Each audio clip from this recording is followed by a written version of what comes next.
Encore une fois avec vous, Madame Fabiola Dominguez. Avant de commencer cette capsule, que c'est la 12e partie du dépliant, j'espère et je souhaite que vous et vos proches vont très bien. Restez chez vous, ne sortez pas si vous n'avez pas aucune raison, d'accord? Et continuez à travailler comme vous l'avez fait avant de partir en vacances. Aujourd'hui, on va voir la 12e partie, comme je vous ai dit tout à l'heure, du dépliant, c'est-à-dire quels sont les contenus qu'on pourra mettre. J'espère que cette capsule vous sera très utile. Voyons donc quelques statistiques. Près de 80% des touristes consultent Internet avant de partir en voyage. Mais une fois sur place, l'imprimé touristique a leur préférence par rapport à tout autre support de communication. Il est bien facile de trouver un dépliant, soit dans le lobby d'un hôtel, sur une table à l'entrée d'un restaurant ou sur un coin de comptoir dans un café-bar. Seul dépliant touristique peut arriver à beaucoup d'autres personnes. Il est facilement partagé. En plus de son premier lecteur, il est lu par 2, 4 et jusqu'à 8 personnes. C'est pourquoi cette fois-ci, je vous propose de découvrir comment réussir la rédaction du contenu de notre dépliant. Pour approfondir dans le contenu de la première page, je vous montre cet exemple. Et c'est la 19e rencontre jeune public de la ville de Clermont-Ferrand. C'est un dépliant pour les jeunes, pour les adolescentes. On va trouver un ou deux informations les plus importantes. Dans ces cas-là, la date, la duration de cette rencontre. Elle va du 18 au 28 février 2020.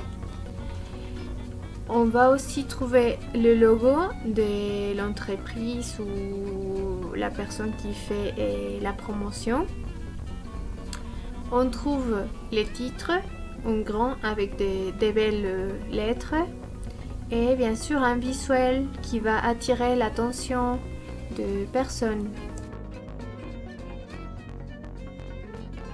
Pour les faces intérieures, je vous montre cette dépliant des activités artistiques où on va trouver que l'information est catégorisée.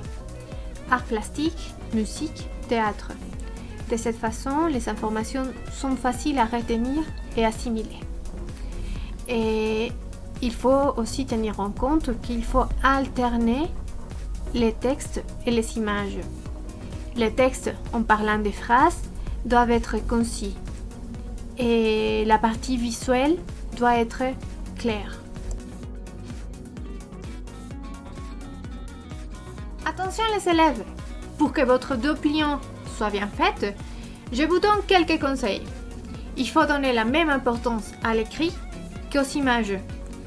De préférence, vous pouvez mettre l'image avant les textes.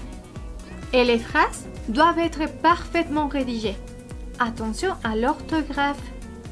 La syntaxe doit être précise et les phrases agréables à lire. Utilisez des phrases simples. La résolution des photos doit être de bonne qualité. Si vous utilisez des photos d'Instagram ou Facebook ou d'un journal, indiquez l'origine s'il vous plaît. Et n'oubliez pas, les photos doivent avoir un look professionnel. On arrive dans la partie finale de notre dépliant, la dernière page. Pour ça, je vous donne cet exemple de dépliant. C'est un service de covoiturage gratuit et ouvert à tous.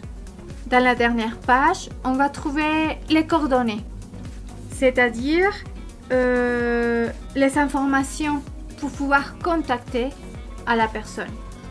Soit sur Internet, on voit les sites Internet, soit par téléphone, par adresse mail ou de manière physique l'adresse de cette entreprise.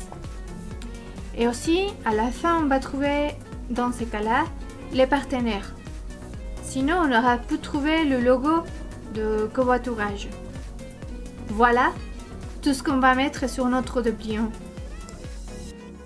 Et bien, maintenant que vous avez toutes les informations, vous pouvez réaliser un dépliant digne d'un poste touristique. À la prochaine et restez chez vous.